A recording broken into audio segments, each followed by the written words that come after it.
दरम्यान जरांगेंचा ego massage करावा की नाही या मुद्द्यावर भाजपातच मतभेद दिसतायत. अमित साटम यांनी एक माणूस हा मराठ्यांचा नेता होऊच शकत नाही इतकी थेट भूमिका घेतली आहे. अमित साटम हे मुंबई भारतीय जनता पार्टीचे अध्यक्ष आहेत, भाजपाचे आमदार आहेत. ते म्हणतात मनोज जरांगे हा फक्त रील स्टार आहे आणि तशी टीका सदावर्तेंनी पण केली.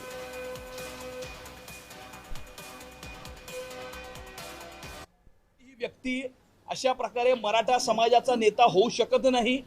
मराठा समाजाचे अनेक नेते आहेत. मराठा समाजाला या महाराष्ट्रामध्ये खऱ्या अर्थानं न्याय कोणी मिळवून दिला असेल तर तो सन्माननीय मुख्यमंत्री देवेंद्र फडणवीसजी यांनीच हा त्या ठिकाणी मिळवून दिलेला आहे, ज्यामुळे असंख्य मराठा तरुणींना या ठिकाणी नोकऱ्यांमध्ये आणि शिक्षणामध्ये आरक्षण प्राप्त झालेलं आहे. ते देवेंद्रजींच्या प्रयत्नांमुळे प्राप्त झालेलं आहे. चरेंगे चरेंगे चरेंगे, नया नहीं, खिलाड़ी पुराना है लेकिन आज उसका रील नया है.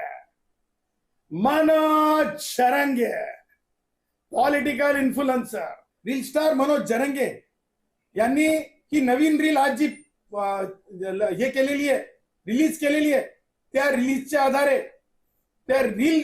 आधारे मनोज जरंगेंना प्रिव्हेंटिव्ह मेजर खाली मनोज जरंगेंना आता थांबवणं आवश्यक आहे. कायदेशीर थांबवणं आवश्यक आहे, वैद्यकीय दृष्ट्या थांबवणं आवश्यक है.